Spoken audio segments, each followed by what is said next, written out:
Porque hay a las 9:30 de la mañana, a las 8:30 en Canarias, otra parte que es muy interesante para el análisis. Hemos visto ya sobre el terreno cuáles son los efectos en la zona de Oriente Próximo de este conflicto que nadie sabe. En realidad todo se resume en el título del podcast, en Nadie sabe nada, porque no sabemos cómo va a evolucionar. La única manera que tenemos de comprobar el impacto y si podemos adivinar de qué manera va a girar el rumbo, si lo va a girar o no Donald Trump, son la evolución de las bolsas, la evolución del precio del petróleo. Pero luego hay una parte muy interesante que no quisiera que dejáramos de comentar esta mañana con Lourdes Pérez, con Ignacio Escolar y con Carlos Sánchez. Son las declaraciones nada menos que de la presidenta de la Comisión Europea, que en un ejercicio que, como le han recordado algunos de los socios comunitarios, algunos de los países que integran la Unión, de los 27 países, excediendo el margen de su capacidad de competencia, dijo que en realidad estamos asistiendo al nacimiento de un nuevo orden mundial y que por tanto las reglas que había hasta ahora, esas reglas cuyo espíritu tendría ella que proteger, el espíritu europeo que siempre se había identificado con la protección del derecho internacional, pues que esas reglas han empezado a cambiar. And I want to be clear, there should be no tears shed for the Iranian regime. Quiero ser clara, no se debe llorar por el régimen iraní que ha infligido muerte e impuesto represión a su propio pueblo y que ha causado devastación y desestabilización en toda la región a través de sus aliados armados con misiles y drones. Europa ya no puede ser guardiana del viejo orden mundial, de un mundo que ha desaparecido y ya no volverá. Siempre defendimos y defenderemos el sistema basado en normas que ayudamos a construir con nuestros aliados, pero ya no podemos confiar en él como la única forma de defender nuestros intereses, ni asumir que sus normas nos protegerán de las complejas amenazas que enfrentamos.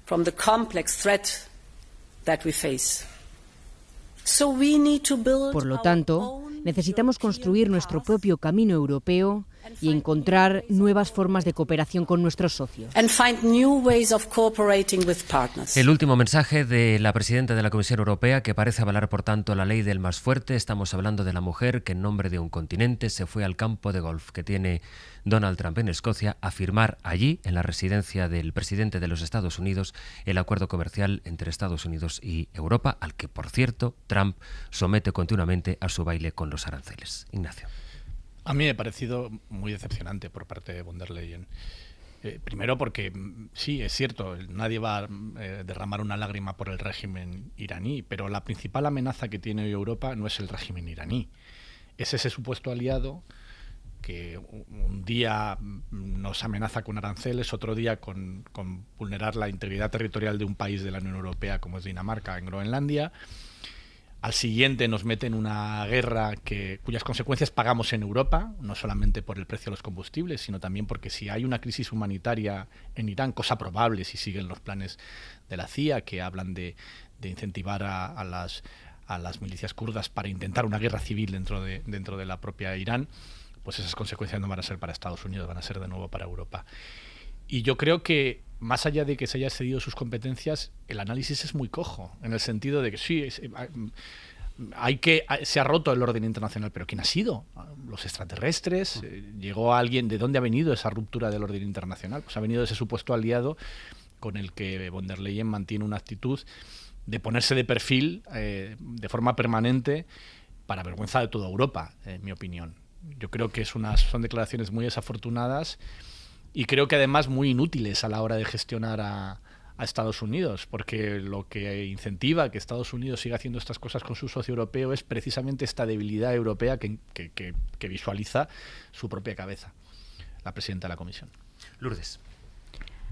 Dijo una cosa, es decir, ayer von der Leyen para mí hizo dos cosas. Una irrupción muy sorprendente en un contexto muy determinado, es decir, ante un puñado de diplomáticos, de embajadores, fuera del marco, digamos, institucional de la Unión Europea, para hacer una declaración muy sorprendente, proveniendo además de ella, que acostumbra a surfear en las situaciones críticas, para irrumpir, haciendo una descripción de cómo está el panorama, porque es verdad, y lo comentábamos antes, que el orden internacional es otro. Eso que llamamos orden internacional es hoy cuando menos un desorden. Lo que no comparto es que hayamos sido alguna vez los europeos, por desgracia, garantes de ese orden internacional. Ese es uno de nuestros problemas. Creo que hemos sido el contrapunto de bienestar económico, de prosperidad social y, sobre todo, de derechos y libertades que nos oponíamos a lo que ocurría en otros lugares del mundo. Pero nunca hemos querido ejercer, nunca, por decirlo de alguna manera, hemos querido mancharnos las manos. Y como ahora seguimos sin querer mancharnos las manos con lo que está ocurriendo, von der Leyen ha decidido cambiar el discurso, el marco del discurso. Es decir, no estamos en qué va a hacer Europa para defender su propia idiosincrasia, la fundacional. Es que esto tiene que ver con los valores fundacionales sobre los que construimos el proyecto comunitario después de 2 guerras mundiales con epicentro en territorio europeo que fueron atroces en sus consecuencias. No las queremos, no queremos ver eso. Lo que decimos es que ha cambiado el orden internacional ya, pero efectivamente, como decía Nacho, eso tiene actores. Y son actores diversos, porque no es solo Israel es y... también Putin. Es Putin, es Xi Jinping de otra manera, en China, porque claro, esto de no, nos acercamos a China ya, pero ¿qué es China? Y luego algunos deberes que tenemos por hacer. Porque claro que hay que defender el orden internacional basado en unas reglas identificables, aunque solo sea para poner un poco de orden en la jungla, en la ley del más fuerte. Pero ¿dónde hemos estado los europeos en Gaza? ¿Dónde hemos estado los europeos en Afganistán, que nos fuimos dejando, y se nos debería caer la cara de vergüenza, a generaciones enteras de niñas y de mujeres? Aparte, los hombres evidentemente también reprimidos, pero singularmente las niñas y las mujeres sometidas a un régimen atroz que es el de los talibanes. ¿Qué hemos hecho contra la represión en Irán? ¿Dónde hemos estado? Porque está muy bien que defendamos los principios fundacionales, pero no queremos, insisto, mancharnos las manos. Y ayer von der Leyen decidió, que también nos lo contarán, a qué viene lo de ayer exactamente y hacia dónde vamos, porque hoy veremos las reacciones, supongo que del resto de los socios que integran, o del resto de los socios que integran la Unión Europea, ante unas palabras que comprometen toda la acción exterior y la manera de actuar y los principios morales del continente. Insisto, ya nos explicará von der Leyen a qué viene la irrupción de ayer. Bueno, eso que llama la presidenta de la Comisión Europea el viejo orden internacional es el respeto a las libertades, es la seguridad jurídica, son las democracias liberales, es el respeto a las minorías, es el respeto a todos los ciudadanos, una serie de valores que están incrustados en el Tratado de la Unión Europea. Y ella sí que es la garante de cumplir el Tratado de la Unión Europea. Ella no es quien para poner patas arriba algo tan importante que hemos pactado 27 países de la Unión Europea. Y yo creo que eso hay que verlo mucho en clave alemana. Alemania como país ha sido un desastre en términos de política exterior históricamente, lo digo con toda crudeza. Siempre ha estado en el lado equivocado de la historia en política exterior de Alemania. Alemania es extraordinaria como país, sus ciudadanos son fantásticos para hacer tornillos y para hacer maquinaria industrial, pero la política exterior de Alemania ha sido siempre un desastre. Probablemente porque no tienen esa tradición de viejas diplomacias como Francia o el Reino Unido, porque llegó tarde al colonialismo al final del siglo XVIII y principio del siglo XIX, y nunca ha engrasado una buena política exterior. Y yo creo que Alemania está absolutamente perdida en este momento, y entonces está buscando una fórmula para acercarse a Estados Unidos, entre otras cosas porque el canciller alemán es muy pro-norteamericano, probablemente el más pro-norteamericano prácticamente desde la Segunda Guerra Mundial. Tan pro-norteamericano que si en el despacho Oval Donald Trump se mete con un socio europeo, él calla porque luego dice que no quería confrontar con el público. Claro, porque Alemania es un país que vive de las exportaciones, por eso, porque es muy malo en política exterior, pero son muy buenos en términos económicos para hacer tornillos, lo digo de manera evidentemente gráfica.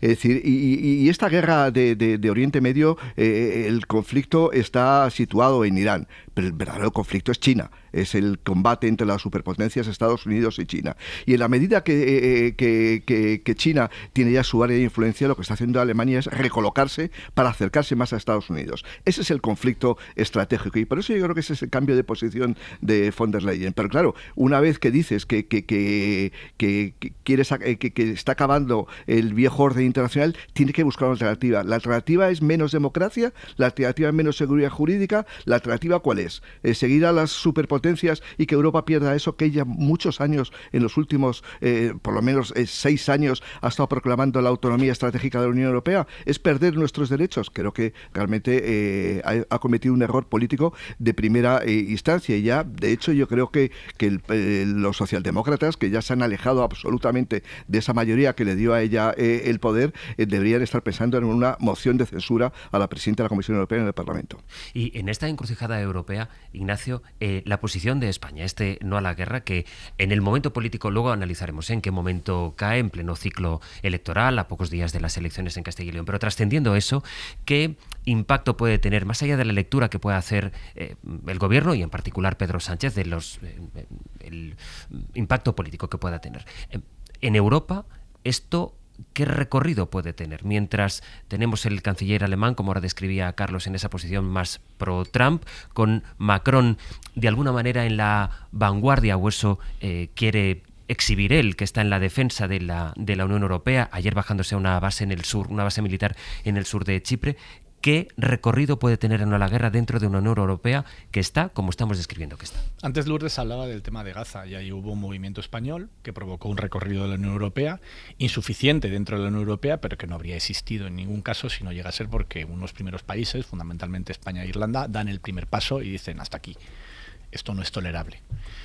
¿Se llegó lejos ahí? Pues lamentablemente no. A mí me parece que más allá de las cosas que podía haber hecho la Unión Europea en términos diplomáticos y económicos, ya simplemente que esté todavía Israel en Eurovisión es un absoluto desastre en este contexto. Pero al menos hizo algo, y yo creo que en este sentido ha pasado algo similar. Probablemente sin el primer paso dado por Pedro Sánchez, pues Meloni, que no es sospechosa de sanchista o socialdemócrata, pues no hubiese dicho exactamente lo mismo sobre el uso de las bases estadounidenses en Italia que había dicho Sánchez. Exactamente lo mismo, y de hecho desde sus altos mandos militares, citando el precedente español. Es decir, que este tipo de gestos o de movimientos políticos, claro que tienen algún peso. Yo prefiero una Europa en la que al menos alguien hace una voz disidente a otra donde la única voz es Merz diciendo que sí a todo a Donald Trump, con las consecuencias que estamos viendo. El primer país que dijo que el 5% de las armas estupendo fue Dinamarca, y ahí los tienes. Ahora dudando de si van a poder mantener Groenlandia, porque esto no se ha olvidado todavía. Esto ahora está centrado en Irán, pero sobre todo, si le sale bien lo de Irán a Donald Trump, pues seguirá Cuba y seguirá Groenlandia de nuevo y seguirá muchas más cosas, porque tiene unas elecciones muy complicadas donde quiere llegar con algún tipo de triunfo diplomático o internacional claro que le permita explicar a su base electoral para qué se metió en estos líos, ¿no? Entonces yo sí que creo que la posición española, más allá de que sí, evidentemente Sánchez está intentando hacer con el no a la guerra lo que no consigue hacer con la política de vivienda, que es ilusionar a su electorado. Al mismo tiempo que eso es cierto, está bien que sea así. Está bien que el presidente del gobierno español, pues primero, siga los intereses de España y no los de Estados Unidos. Segundo, siga el sentir mayoritario del pueblo español y no el de Estados Unidos. Lourdes. A ver, el problema de esto es que Europa está en el córner desde hace muchísimo tiempo y aparentemente nadie cuenta con nosotros para casi nada. Es decir, Estados Unidos no se sintió concernido ni siquiera para avisar a sus socios en la OTAN de que iba a intervenir en Irán junto con Israel. China nos ve como un aliado de ocasión importante para sus intereses, con eso que se llama la diplomacia suave, muy hábil, pero que realmente nos interpela también porque China no es una democracia. Europa comercia con muchos estados que no son democráticos. No nos vamos a poner estupendos a estas alturas de la película, pero eso también hay que constatarlo. No hemos conseguido establecer una barrera que garantice que Ucrania va a salir de una invasión ilegal sin que parte de su territorio sea al final, en la última línea, conquistado por el invasor. Y esa es una realidad que está ahí, que nos interpela a todos los ciudadanos europeos. Y a partir de ahí, otro de los problemas es que todo se mide, o buena parte de lo que está ocurriendo se mide, en intereses exclusivamente nacionales. Para empezar, yo creo que quien capitanea ahora la Unión Europea, empezando por von der Leyen y siguiendo por un Antonio Costa, que a mí me está sorprendiendo porque Antonio Costa, hay que reconocerle, la vis política está teniendo un papel muy secundario desde que accedió al cargo. No sé qué peso ha podido tener su salida del gobierno portugués en los términos en los que se produjo, pero es cierto que de Antonio Costa cabría esperar quizás una voz más audible que la que está teniendo, ¿no? Y lo que nos guía son los intereses nacionales. Se hablaba de Merz, es evidente, se hablaba de los intereses nacionales que pueda tener Borrell en tanto que Alemania, que también es cierto, pero es que es evidente que el interés de Meloni es porque tiene a una opinión pública muy reticente a esto, y en el caso de Pedro Sánchez es tan evidente que es también una maniobra. Otra cosa es que podamos defender en ciertos términos, no en todos, a mi modo de ver, cómo lo ha hecho, pero que también tiene un interés nacional de intentar revitalizar una legislatura que está padeciendo. Pero ¿nos parece mal que un presidente siga los intereses de España y de su población? O de Italia y su población. Es decir, que aquí, ¿cuál sería la alternativa? Haber dicho que ¿cuáles sí son los intereses de España, Nacho? Es una pregunta interesantísima que voy a recoger Sí, para luego, porque no hoy tendremos tiempo para el debate.